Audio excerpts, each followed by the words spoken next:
नमस्कार दोस्तों, स्वागत है आप सभी का आज मोम क्लासेस में। और राज्य के जो जिला दर्शन है उसका अध्ययन कर रहे थे। आज हम कोटा जिला दर्शन के बारे में अध्ययन करेंगे। इससे पहले हमने जयपुर जिला दर्शन, इसी के साथ जोधपुर जिला दर्शन एवं अजमेर जिला दर्शन और उदयपुर जिला दर्शन के बारे में अध्ययन किया था। आज इस वीडियो में हम कोटा जिला दर्शन के बारे में अध्ययन करेंगे और कोटा जिला दर्शन के सभी महत्वपूर्ण प्रश्नों को इस सीरीज में ऐड किए गए हैं। वीडियो अगर आपको पसंद आए दोस्तों तो प्लीज़ इस चैनल को लाइक करें, ज़्यादा से ज़्यादा अपने दोस्तों के साथ शेयर करें। और शुरुआत करते हैं ज़िला कोटा के बारे में।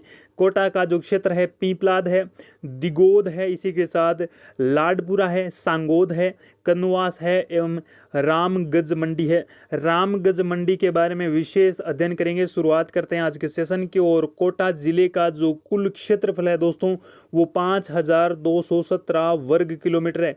कितना है दोस्तों? 5217 वर्ग किलोमीटर है।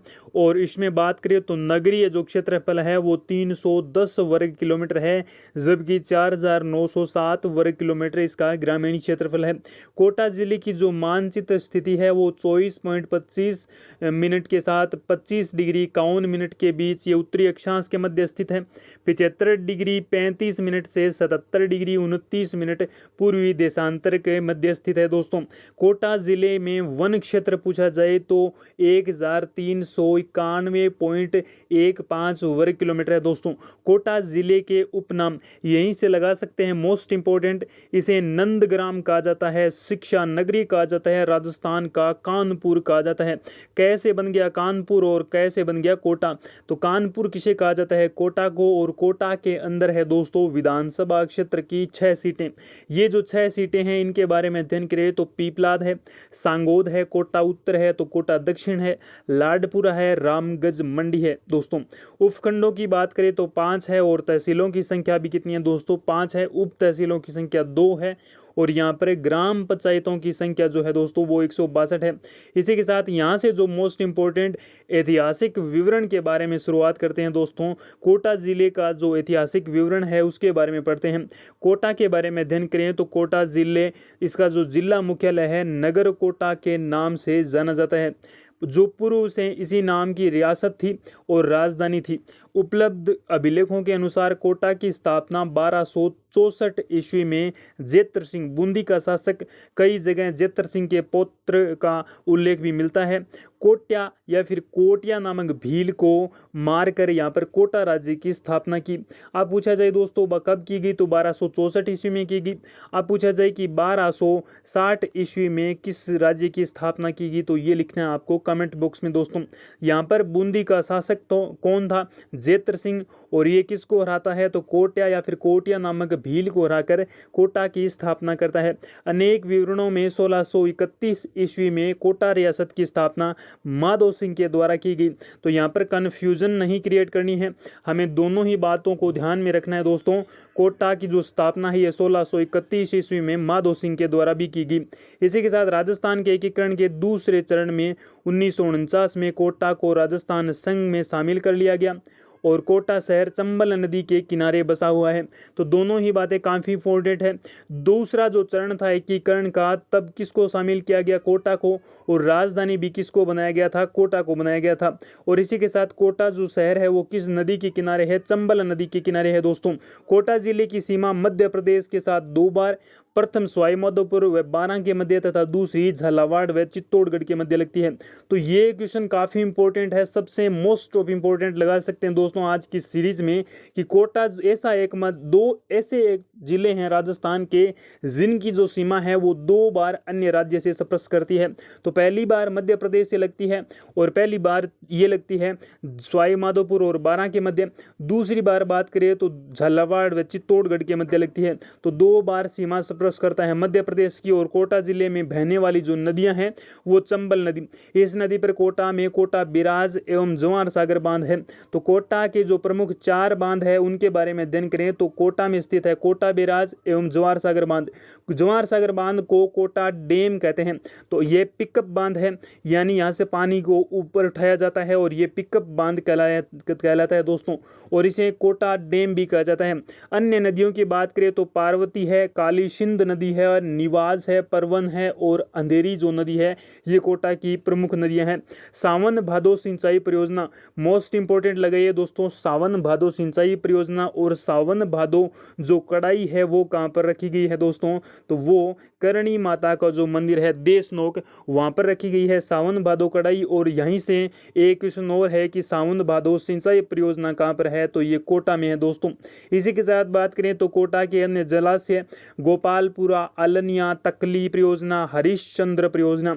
तो यहाँ से मुख्यतः जो पूछी जाती है वो हरिश्चंद्र परियोजना पूछी जाती है, किस जिले में है, तो ये कोटा जिले में है। तकली है। इसी के साथ बात की हमने गोपालपुरा, अलनिया के बारे में। जवार सागर के बारे में ध्यान करें तो 1975 में इसकी स्थापना होती है, और ये जियोमोर्फोलॉजी पर्यटन केंद्र विकसित किया जा रहा है।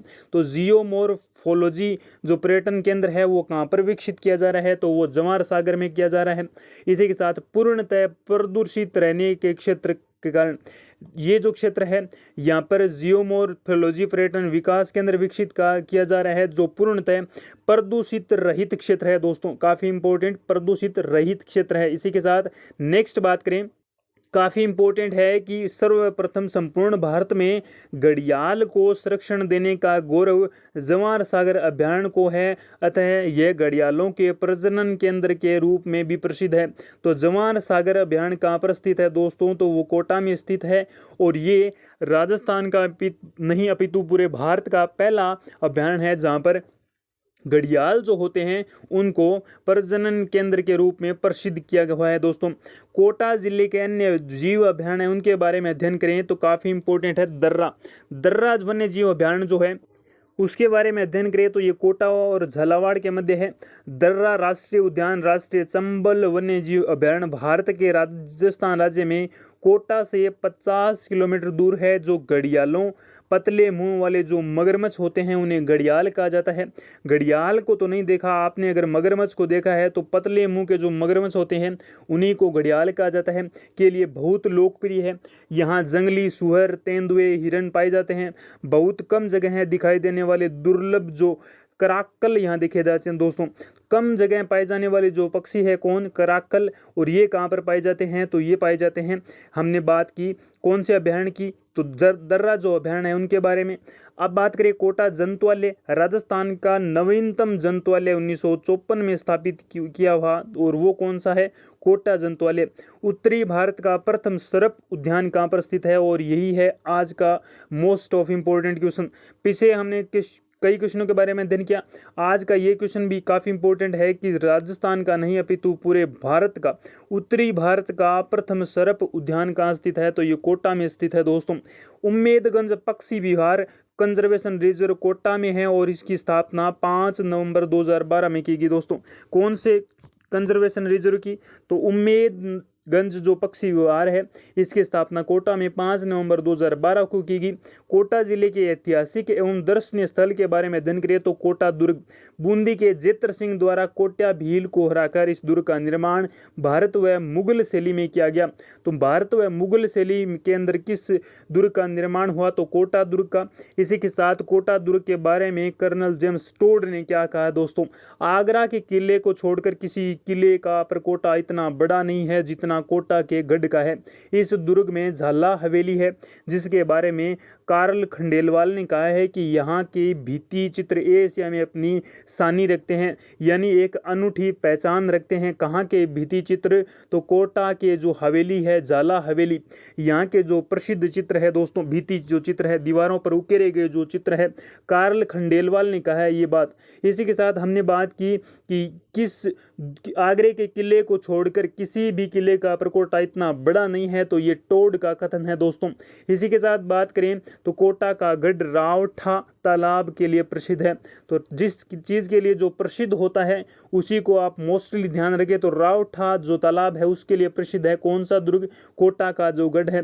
कोटा दुर्ग का जो झाला हवेली है इसके बारे में खंडेलवाल ने क्या कहा है कि यहाँ के भित्ति चित्र एशिया में अपनी सानी रखते हैं। बधाना माता काफ़ी इंपॉर्टेंट, बधाना माता, बधाना कोटा में अवस्थित है। यह माता हाड़ा राजवंश की कुलदेवी है। तो हाड़ौती क्षेत्र कहलाता है हाड़ा राजवंशों के शासन करने के कारण, और यहाँ हाड़ा राजवंश की जो कुलदेवी है वो बधाना माता है दोस्तों। इस देवी के मंदिर में मूठ यानी तांत्रिक विद्या की चपेट में आया हुआ व्यक्ति ठीक हो जाता है। यानी तांत्रिक विद्या की चपेट में आया हुआ व्यक्ति से मूठ कहा जाता है, तो वो ठीक हो जाता है किस मंदिर में, तो बदाणा माता के मंदिर में। और बदाणा जो माता है ये हाड़ा राजवंश की कुलदेवी है। कॉम्बिनेशन मेथड की बात करें तो बदाणा हाड़ा, देखो यहाँ से आप जी ये जो बदाणा वर्ड है इसी में ओ ऐड कर दीजिए अड़ा, तो ये हो जाएगा बदाड़ा बदाड़ा हाड़ा हाड़ा बदाणा। तो बदाणा जो कुलदेवी है वो हाड़ा राजवंश की है। मथुराधीश का मंदिर है, मंदिर वल्लभ संप्रदाय से संबंधित है। वल्लभ संप्रदाय की प्रमुख पीठ कहाँ पर है दोस्तों, तो वो है नाथ द्वारा राजसमंद में। और मथुराधीश का मंदिर और ये पीठ है वल्लभ संप्रदाय की। इस मंदिर का निर्माण वल्लभाचार्य के पुत्र विठलनाथ जी ने करवाया था। यहाँ पर नंद महोत्सव, दीपावली पर अन्नकूट महोत्सव, होली उत्सव मनाए जाते हैं। तो यहाँ पर पूछा जाए दोस्तों काफी इंपॉर्टेंट, नंद महोत्सव कहाँ का प्रसिद्ध है, तो कोटा का प्रसिद्ध है। और कोटा का हमने देखा दीपावली पर अन्नकूट महोत्सव और होली उत्सव काफी इंपॉर्टेंट है। गेपरनाथ महादेव मंदिर काफी इंपॉर्टेंट, गेपरनाथ महादेव मंदिर 2008 में हुए भूस्खलन के कारण मंदिर चर्चा में रहा। इस मंदिर में शिवलिंग जो है ये गर्भगृह जमीन की सतह से 300 फीट नीचे है, तो ये इस वजह से काफी इंपॉर्टेंट है दोस्तों गेपरनाथ महादेव मंदिर। तो 2008 के अंदर भूस्खलन जो होता है जमीन का अंदर नीचे धंसना, इस वजह से यहाँ की जो शिवलिंग है ये गर्भगृह से कहाँ से 300 फुट तक नीचे चली गई। इस मंदिर में स्थित शिवलिंग पर सदैव जल धारा बहती रहती है। कसवा का शिव मंदिर, कसवा का जो शिव मंदिर है इस मंदिर में दीवार पर कुटिया लिपि में 8वीं सदी का शिवगण मौर्य का शिलालेख है। तो कसवा का जो शिव मंदिर है यहाँ पर शिवगण मौर्य का जो शिलालेख है वो स्थापित है। इसी मंदिर की विशेषता सूर्य की पहली किरण के 7-8 मीटर अंदर स्थित शिवलिंग पर गिरती है।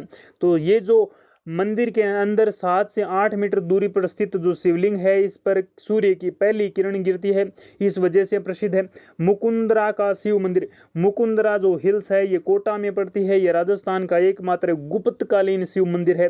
तो यहाँ से मोस्ट इंपोर्टेंट ये क्वेश्चन बन गया कि राजस्थान का सबसे प्राचीन गुप्तकालीन मंदिर कौन सा है, तो वो मुकुंदरा का शिव मंदिर है। चारचोमा का शिवालय, चारचोमा ये कोटा राज्य का सबसे प्राचीन शिव मंदिर है। इसे गुदाकालीन मंदिर भी कहते हैं दोस्तों। गुदाकालीन जो मंदिर है वो किस मंदिर को कहा जाता है, तो चारचोमा शिवालय को कहा जाता है। विभीषण का मंदिर, हमने आज जो वीडियो अध्ययन किया था जिसमें हमने 50 प्रश्नों का अध्ययन किया था उसमें भी पढ़ा था। और इसी के साथ ये जो सीरीज चल रही है लोक कला संस्कृति की जो रिपीटेड क्वेश्चन है उनमें जो 500 प्रश्नों का हम अध्ययन कर रहे हैं उसमें भी हमने अध्ययन किया था कि विभीषण का मंदिर कहाँ पर है, तो कैथून कोटा में है। जबकि रावण का मंदिर जो है ये मंडोर जोधपुर में है। विभीषण का मंदिर कैथून कोटा में है। राजस्थान का एकमात्र विभीषण मंदिर है। यहाँ केवल विभीषण के शीश की पूजा की जाती है, राम भक्त मानकर की जाती है। तो विभीषण के शीश की पूजा राम भक्त मानकर कहाँ पर की जाती है दोस्तों, तो वो कैथून कोटा में की जाती है। नेक्स्ट बात करें तो कोटा की हवेलियां जाला हवेलियां हैं, हमने देखी भित्ति चित्रों के लिए प्रसिद्ध है। बड़े देवताओं की हवेली, बूढ़ाडीत का सूर्य मंदिर, बूढ़ातीत का जो सूर्य मंदिर है यह मंदिर दिगोद तहसील के बूढ़ातीत गांव में पंचायतन शैली में बना हुआ है। यहीं से बनता है मोस्ट इंपोर्टेंट कि कोटा का कौन सा मंदिर पंचायतन शैली में बना हुआ है, तो वो बूढ़ातीत का मंदिर बना हुआ है दोस्तों। भीमचौरी या फिर भीमचौरी जिसे कहा जाता है यह ध्वस्त मंदिर गुप्तकालीन है। तो गुप्तकालीन मंदिर है भीमचौरी या फिर भीमचौरी। अल्बामिणी के महल जो अबलीमिणी है, अबलीमिणी के महल है। अबलीमिणी कोटा के राव मुकुंद सिंह की पासवान थी।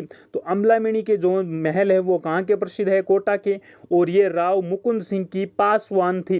पासवान यानी दासी कह सकते हैं एक तरह से। और ये जो बात करें जिसके लिए दर्रा में मुकुंदरा की पहाड़ियों पर राव मुकुंद सिंह ने एक महल बनवाया जो अबलीमिणी के नाम से प्रसिद्ध है। इसे राजस्थान का दूसरा ताजमहल कहा जाता है। तो राजस्थान का दूसरा ताजमहल कहा जाता है अम्लामिणी का महल जो कि कोटा में स्थित है। तो राजस्थान का ताजमहल किसे कहा जाता है, तो राजस्थान का ताजमहल जसवंत थड़ा को कहते हैं। जसवंत थड़ा जिसका निर्माण किसने करवाया कमेंट बॉक्स में लिखना। और वो कहाँ पर स्थित है, तो वो मंडोर जोधपुर में स्थित है। और उन्हें कहा जाता है राजस्थान का ताजमहल। अभेड़ा महल चंबल नदी के किनारे कोटा डाबी मार्ग पर स्थित है अभेड़ा महल। इसी के साथ बात करें तो सांगोद का नहान, इसकी शुरुआत चैत्रवदी तीज से होती है। 1871 ईस्वी में यहाँ बादशाह की सवारी निकाली जाती थी। इसे विभिन्न प्रकार के स्वांग बनाकर अखाड़े निकाले जाते हैं। स्वांग किसे कहते हैं दोस्तों, ये स्वांग बात करें तो जो स्वांगिया माता है उनके बारे में अध्ययन करें तो उनका जो प्रसिद्ध जो है भाला जो होता है उसे स्वांग कहते हैं। और यहाँ कोटा जिले के अन्य महत्वपूर्ण जो तथ्य है उनके बारे में अध्ययन करें तो हाड़ौती यातायात प्रशिक्षण पार्क है, इसका निर्माण जुलाई 1992 में किया गया। राजस्थान का प्रथम यातायात प्रशिक्षण पार्क है। राजस्थान में टेलीमेडिसिन सेंटर कैथून कोटा में खोला गया। कौन सा सेंटर? Telemedicine centre. राज्य में प्रथम स्पाइस पार्क हेतु कोटा का चयन किया गया। तो राजस्थान का सबसे पहला स्पाइस पार्क कहाँ पर खोला गया? तो ये कोटा को चयन किया गया। इसके लिए कोटा में अंतर्राष्ट्रीय बस टर्मिनल शिलान्यास किया गया है। अंतर्राष्ट्रीय बस टर्मिनल शिलान्यास अंतर्राज्यीय है दोस्तों। राज्य का दूसरा कैंसर चिकित्सालय कोटा में खुला है और पहला पूछा जाए तो वो जयपुर में स्थित है दोस्तों। भारत का पेट्रोलियम कॉरपोरेशन राजस्थान में प्रथम टर्मिनल पॉइंट कोटा को रखा गया है। पेट्रोलियम कॉरपोरेशन के अंतर्गत आईआईटी की स्थापना कोटा के राजकीय इंजीनियरिंग कॉलेज में देश का 8वां आईआईटी कॉलेज स्थापित है दोस्तों।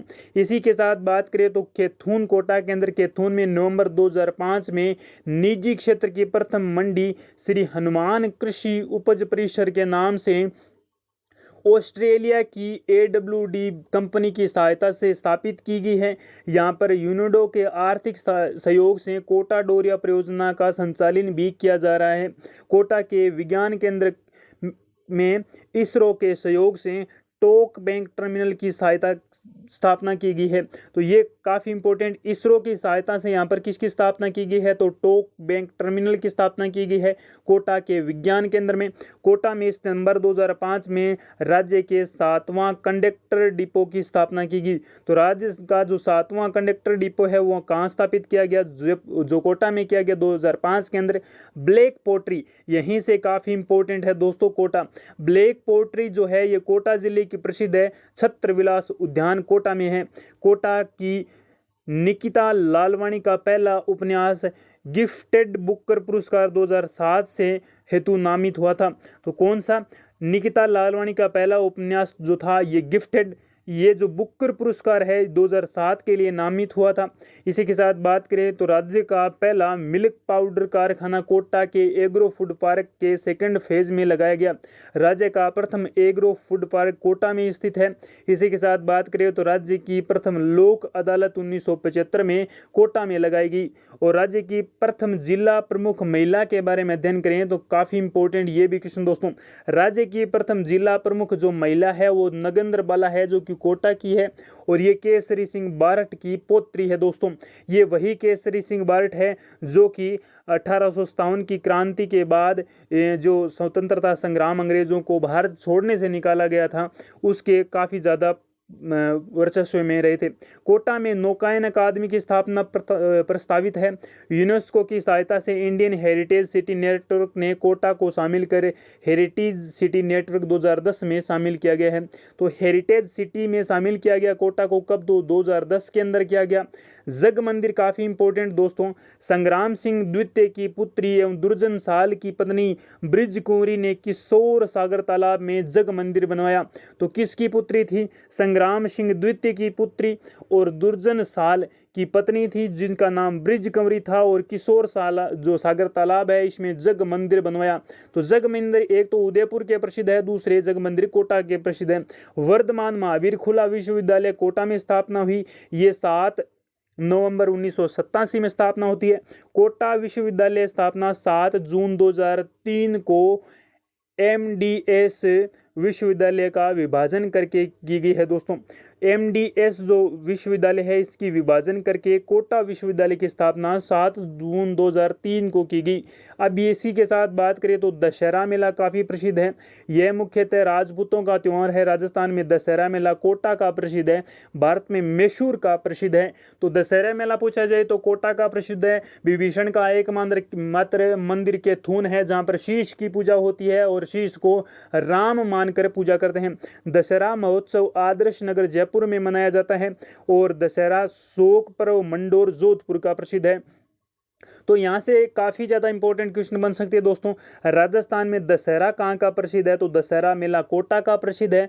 भारत में मैसूर का प्रसिद्ध है, मैसूर कर्नाटक में।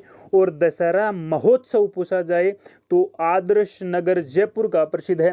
दशहरा मेला कोटा का है तो दशहरा महोत्सव है ये आदर्श नगर जयपुर का प्रसिद्ध है। दशहरा शोक पर्व कहाँ का प्रसिद्ध है, तो मंडोर जोधपुर का प्रसिद्ध है। तो दशहरे से रिलेटिव क्यों, क्योंकि दशहरे के दिन राम जी ने रावण का वध किया था, तो यहाँ पर दशहरा शोक पर्व मंडोर में, क्योंकि यहाँ पर एकमात्र रावण का मंदिर है।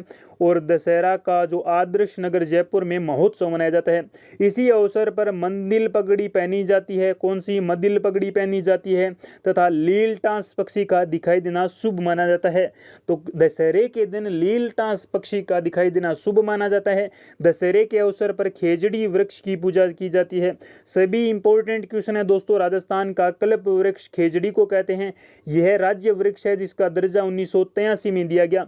वानस्पतिक नाम प्रोसेपिस सिनेरिया है। खेजड़ी वृक्ष पर 1988 में 60 पैसे का डाक टिकट जारी हुआ। तो आप चाहे आरएएस के क्वेश्चन भी उठा लो, यहाँ से कोई दिक्कत नहीं है दोस्तों। क्वेश्चन अपने आप में बड़े होते हैं, आप पद के हिसाब से क्वेश्चनों को विभाजन करते हैं। जब आरएएस में पूछा जाए तो वो लेवल बड़ा हो गया, और जब कांस्टेबल में पूछा जाए तो लेवल छोटा हो गया। ऐसा कभी नहीं होता दोस्तों। खेजड़ी है तो खेजड़ी तो आरएएस के लिए खेजड़ी होगी और कांस्टेबल के लिए ही खेजड़ी होगी। अब ऐसा तो नहीं है कि 1983 में इसको राज्य वृक्ष का दर्जा दिया गया। तो यहाँ पर बात करें तो आरएस में इसको 1984 में थोड़ी दिया जाएगा, ये तो 1983 रहेगा। तो यहाँ पर क्वेश्चन के जो प्रकार होते हैं उनको बदल दिया जाता है, ऐसा होता है। बाकी क्वेश्चन वही रहता है, स्थिति वही रहती है, इतिहास वही है, समय वही है, प्रश्न पत्र वही है, लेकिन पढ़ने का और जो प्रश्न बनाने का प्रकार है वो भिन्न भिन्न होता है। तो राजस्थान का कल्प वृक्ष किसे कहा जाता है, खेजड़ी को। दशहरे के दिन इसकी पूजा की जाती है। 1983 में इसे राज्य वृक्ष घोषित किया गया। वानस्पतिक नाम प्रोसेपिस सिनेरिया है और खेजड़ी वृक्ष पर 1988 को 60 पैसे का डाक टिकट जारी किया गया दोस्तों। जो खड़े गणेश जी की प्रतिमा है वो कोटा की है दोस्तों। खड़े गणेश जी, कहाँ के गणेश जी, खड़े गणेश जी की प्रतिमा है कोटा की। और बादशाह सवारी कोटा की प्रसिद्ध है। बादशाह मेला ब्यावर प्रसिद्ध है। तो यहाँ से देखो कितने महत्वपूर्ण क्वेश्चन है दोस्तों। खड़े गणेश जी की प्रतिमा कोटा की है। तो देखो कैसे बन गया, कै के बाद आता है ख से खड़े गणेश जी। और इसी के साथ बात करें तो बादशाह सवारी जो है दोस्तों वो कोटा की प्रसिद्ध है। तो बादशाह मेला ब्यावर का प्रसिद्ध है। बादशाह मेला ब्यावर का प्रसिद्ध है। तो सावन भादो नहर कोटा की प्रसिद्ध है। और सावन भादो कड़ाई की बात करें तो वो करणी माता का मंदिर देश नोक में रखी हुई है। सर्वाधिक नदियों वाला, जनसंख्या की दृष्टि से सबसे छोटा संभाग कोटा है। सर्वाधिक नदियां कोटा जिले के अंदर है, कोटा संभाग के अंदर है। तो कोटा जिले में चंबल नदी द्वारा सर्वाधिक अवनालिका अपर्दन होता है। तो चंबल नदी का सर्वाधिक अपर्दन किस जिले में होता है, तो कोटा जिले में होता है। और नानेरा गांव यहाँ रखे मोस्ट ऑफ इंपोर्टेंट, नानेरा गांव चंबल व काली सिंध नदियों का संगम स्थल है। नानेरा गांव प्राचीन समय में कपिल मुनि की तपस्या स्थली रहा है दोस्तों। तपस्या स्थली रहा है किनका, कपिल मुनि का। कौन कौन सी नदियां हैं, चंबल, काली सिंधी। और इसी के साथ देश के दूसरे व राज्य के प्रथम कृषि क्योसक की स्थापना कृषि अनुसंधान केंद्र नानता कोटा में की गई है। तो कृषि क्योसक की जो स्थापना है दोस्तों, देश का दूसरा और राज्य का प्रथम कृषि क्योसक की स्थापना कृषि अनुसंधान केंद्र नानता कोटा में की गई है दोस्तों। धनिया की मंडी रामगंज में, और इसे रामगंज मंडी कहते हैं।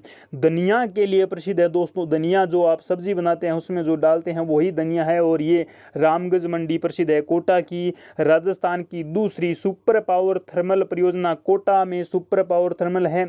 और इसी के साथ राजस्थान की दूसरी है दोस्तों। इसी के साथ इंद्रप्रस्थ औद्योगिक क्षेत्र में ऑटोमोबाइल पार्क की स्थापना की जा रही है।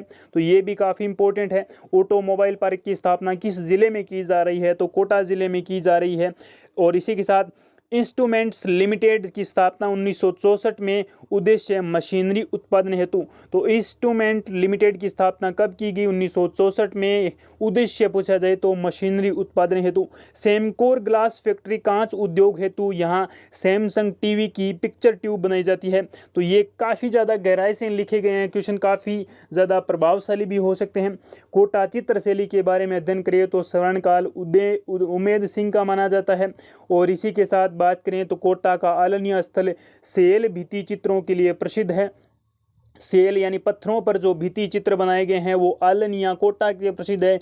मसूरिया मलमल कोटा डोरिया साड़ी, कोटा डोरिया साड़ी या फिर इसे कहा जाता है मसूरिया मलमल के थून की प्रसिद्ध है। इसे राजस्थान की बनारसी साड़ी भी कहा जाता है। तो राजस्थान की बनारसी साड़ी कोटा डोरिया साड़ी को या फिर मसूरिया मलमल को कहा जाता है, जो कि केथून की प्रसिद्ध है। वसुंधरा राजे ने अपने पूर्व कार्यकाल में इसी साड़ी को पहनकर मॉडलिंग की खादी का प्रसार किया। 2007 में संयुक्त राष्ट्र संघ ने इसे वुमेन टुगेदर अवार्ड से नवाजा था। तो ये जो साड़ी है काफ़ी ज़्यादा प्रभावशाली है। इसी साड़ी के कारण इनको मिल गया विमेन टुगेदर अवार्ड। कब मिल गया दोस्तों? तो वो 2007 में मिल गया। तो ये कौन सी संस्था देती है वुमेन टुगेदर अवार्ड? तो ये संयुक्त राष्ट्र संघ यूएनओ देती है, जिसका मुख्यालय वाशिंगटन डीसी में स्थित है। जैनब की साड़ियाँ दिगोद की प्रसिद्ध है दोस्तों। जैनब की साड़ियाँ दिगोद की प्रसिद्ध है और दिगोद पड़ता है कोटा के अंदर। बड़ुआ स्तंभ लेख, बड़ुआ जो है ये कर्णस्वा का लेख भी कहलाता, यहाँ से प्राप्त हुआ है, ये कोटा में है। तिपटिया, यहाँ प्राचीन अवशेष भी मिले हैं तिपटिया से। कोटा स्टोन विश्व प्रसिद्ध है। कोटा स्टोन की खाने सुकेत, मोड़क, डाबादे, चट्टक में स्थित है। वर्ष 2011 की जनगणना के बारे में बात करते हैं दोस्तों कि जनगणना के अनुसार कोटा जिले की जनगणना की जो आंकड़े हैं वो 19,51,014 पुरुष कुल संख्या है कोटा की। तो यहीं से बात करें तो 10,21,161 यहाँ पर पुरुष है, तो 9,29,853 यहाँ पर महिलाएं हैं। 10 की वृद्धि दर 24.4% है। तो लिंगानुपात 911 है। जनसंख्या घनत्व काफ़ी ज़्यादा है, 374 है। साक्षरता दर 76.6% है। तो पुरुष साक्षरता 86.3% है, तो महिला साक्षरता 65.9% है। यहाँ पर लाइव स्टॉक की बात करें तो कुल पशुधन 6,44,466 है। और कोटा जिले में कुल पशुधन घनत्व पूछा जाए तो 104 पशुधन प्रति वर्ग किलोमीटर है। तो काफ़ी ज़्यादा मोस्ट इंपोर्टेंट बारे में अध्ययन किया क्वेश्चनों के। कैसा लगा वीडियो कमेंट बॉक्स में ज़रूर लिखें। वीडियो पसंद आए तो अपने दोस्तों के साथ शेयर करें, लाइक करें और ज़्यादा से ज़्यादा लोगों को इस चैनल पर इनवाइट करें दोस्तों। यही प्रयास आपका मेरे लिए रहेगा। और थारा भाइयों सगड़ा निवेदन है यार, ज़्यादा से ज़्यादा शेयर कर दिया करो, कहीं लगे थारे।